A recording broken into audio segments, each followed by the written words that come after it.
everyone, welcome back to my channel. I hope you're all well and having a lovely day. So for today's video I'm just going to be doing a really chilled, laid back video where I'm going to be answering your guys' questions. So as usual, I asked you guys over on my Instagram to ask me some questions and we're just going to get straight into it and I'm going to answer them for you guys.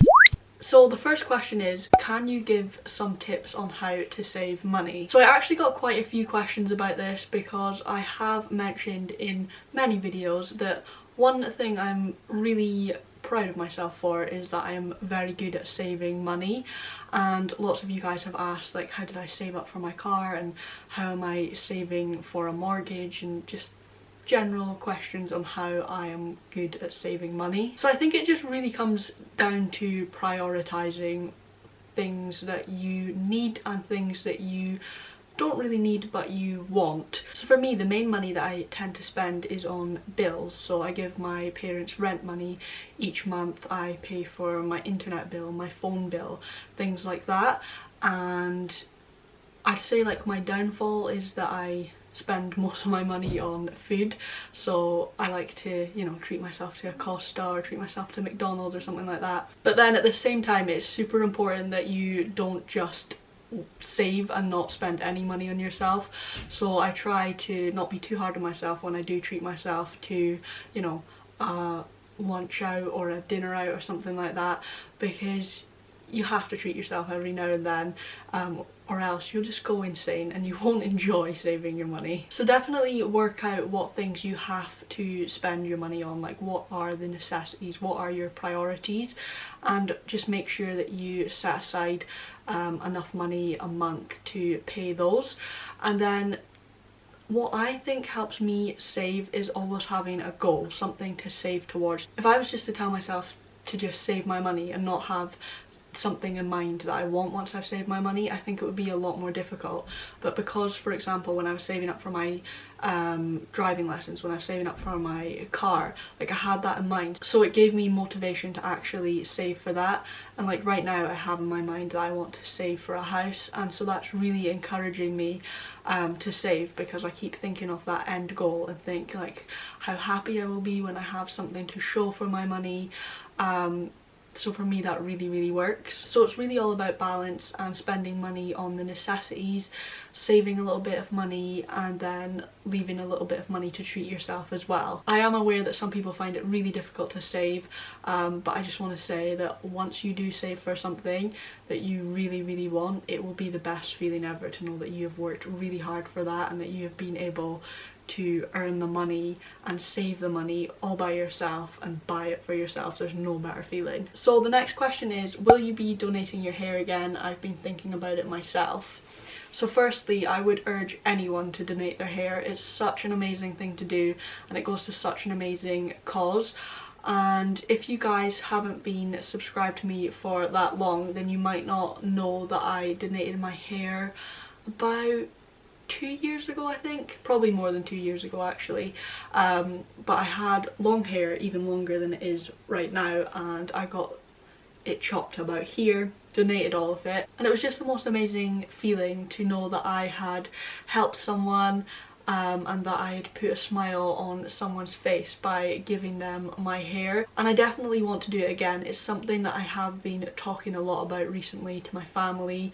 My sister actually measured my hair for me the other day and it is long enough to donate, but they're actually in shortage of longer wigs, so I'm going to try and grow it just that little bit more so that I can give them the like longest length of hair that I possibly can. It'll definitely take some getting used to having really short hair again, but you know what, I kind of liked it, so we'll see. And it's always nice to have a change. I get asked this question so much, so it is, what do you think about your sisters having kids so young? The simple answer to that is that I feel happy because I see that it makes them happy, and I think that everybody has different goals in life and everybody wants different things at different ages, and just because someone wants kids at a young age, I don't see anything wrong with that. I know that a lot of people can see it as a negative thing and see it as, you know, ruining your life, but for some people having kids is the main thing that they want in life, and if they want to do it at a young age, I don't think that it makes them any less capable or, you know, any less of a good mother just because they are young. I am so proud of my older sister. I think she's an incredible mum, and she's a young mum, and I know that I'm going to be so proud of my younger sister when she does give birth soon, because I just know that she is going to be the most amazing mother. She's so caring and she's so good with my niece and nephew, and just seeing how excited she is to become a mum literally makes me so happy. So I couldn't be prouder of my sisters, and even if they had chosen to not have kids young and they had chosen to have them at a later age, I wouldn't have thought any different of them. How are you coping with staying indoors, and what do you do to pass time? So I'm actually coping with it really well. I do miss certain things, like we all do, but I think, you know, as long as we're safe, that's the main thing. I'm still happy that I'm able to go out for my one walk a day, because without fresh air, I will admit I would be going crazy. But just being able to get outside once a day and just get some fresh air and stretch my legs, it definitely helps. And I think it's so important that you do go out and do one form of exercise a day. It really helps for mental health and everything, and for me it just does me the world of good, so I feel blessed that we're still able to do that. So how I've been keeping myself busy during self-isolation, obviously I am very blessed to be able to do YouTube from home. So obviously, like, my full-time job is retail, so normally I'm very busy where I work, you know, 8 hours a day in my retail job, then I come home and I work like doing YouTube in the evening, and then, you know, I don't have time for much else. So usually, you know, my day is just work and then go to bed.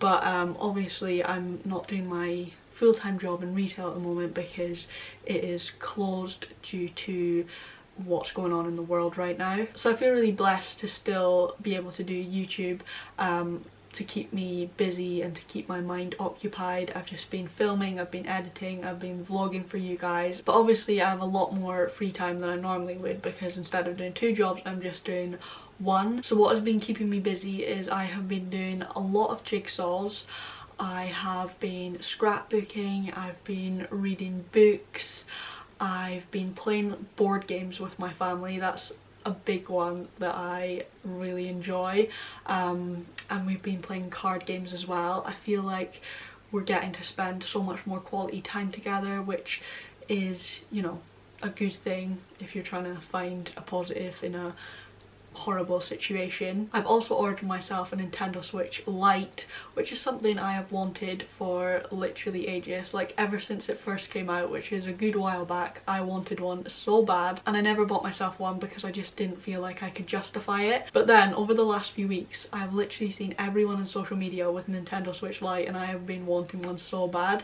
So my boyfriend actually convinced me to treat myself and buy myself one, and this is what I'm talking about when it comes to treating yourself. I'm so bad at it, and I need people to convince me to actually spend my money on myself sometimes.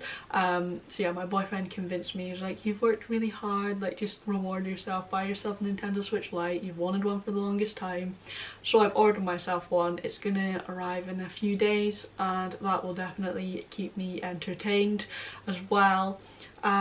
There's loads of other stuff that I've been doing to keep myself busy, but I could actually do like a whole video on that if you guys would be interested, so let me know. Ooh, this is a deep question. What's your biggest regret in life? I know that there's a saying that you should never regret anything in life, because everything teaches you a lesson and makes you stronger and makes you the person that you are today, and I totally agree with that. But if I had to pick one thing that I regret, seeing as you're asking me, because I can't just say, you know, no regrets, that's not a very good answer for you guys, even though that's what I believe in. But if I had to pick one, I would say that I regret not standing up to bullies, although in one way it's just not me. Like, I say I regret it, but even if, you know, someone bullied me at this age, I still probably wouldn't stand up to them. But I just wish I had the ability to do that, or to just not let what they said affect me. So maybe a more accurate one is that I regret letting people's words get to me and actually caring about people's negative opinions on me. Which YouTubers are you watching lately? I feel like that's a good question, because a lot of you guys are probably looking for some new YouTubers to watch. with being in self-isolation and stuff. So I don't actually watch that many YouTubers, but the ones that I have come across quite recently and that I watch like every single one of their videos of is Ellie Darby and Lucy Jessica Carter. I just think that even though they have a massive following, they're still really down-to-earth people, and I feel like that's really hard to find nowadays. I have stopped watching a lot of YouTubers because I feel like they just become so unrelatable, and when I watch Ellie's vlogs and I watch Lucy's vlogs, I just feel like they're still so grounded and so humble, and it's just really refreshing to see. And all of their videos always make me smile and laugh, and that's the best thing when it comes to watching a YouTuber, is if you find someone who can take your mind off all the bad things that are happening in the world and that can just make you smile and you can just enjoy watching their content. So I would definitely check out their videos if you haven't already, because they're just so refreshing. I really want to start YouTube, but I feel awkward and nervous of others' opinions. How do you deal with it? So again, this could be something that I could film a whole separate video on, so let me know if you would be interested in that. But the main thing I would say to you is, please do not care what anybody else thinks. I would say if you are feeling like you want to start doing YouTube, you want to start your own YouTube channel, I would say go for it, because you won't know if you like it unless you try it. So yeah, definitely try it out, film a video, film a couple of videos, just to see how it feels to you. It might not feel natural at first, and that is completely normal, but just give it a go. And after a few videos, if you feel like, you know what, this isn't for me, at least you gave it a go. But you might start filming videos and think, you know what, I love this. Like, I have never enjoyed doing something as much as I enjoy doing this. And that's exactly how I felt when I started filming YouTube videos. And when you become so passionate about something, it shouldn't matter what other people think of it.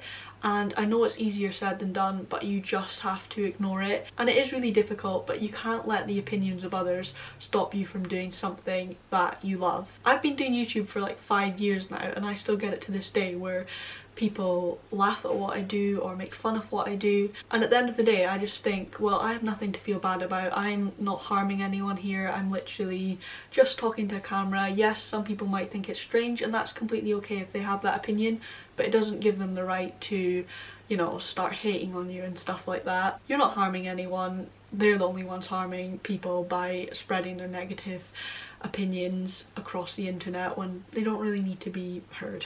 What shampoo and conditioner do you use? Your hair has grown and always looks nice. Thank you so much. I actually always get asked what shampoo I use, and it baffles me because honestly my hair is so dead and it's got so many split ends, and it's just ruined from using straighteners and hair dryers. So I'm glad it looks nice on camera, but literally in person it doesn't look nice. I'll admit I'm the worst when it comes to looking after my hair. I don't use any conditioner, but seeing as so many of you want to know, the shampoo that I use is Herbal Essences Dazzling Shine. And the reason I use it is because it's the only shampoo that I can find that doesn't make my hair look greasy. I have very thin hair, and so it gets greasy constantly. I washed it this morning, so it's actually looking clean, but I'll need to wash it again tomorrow morning because it will be greasy by then. But if I were to use any other shampoo, as soon as I came out the shower it would look greasy. I don't know what's up with my hair, but if you have just constantly greasy hair, the only one that works for me is this Herbal Essences one. So I'm gonna end this Q&A here. Thank you so much for watching. If you did enjoy it, please don't forget to give it a big thumbs up and hit the subscribe button, and I will talk to you in my next video. Bye!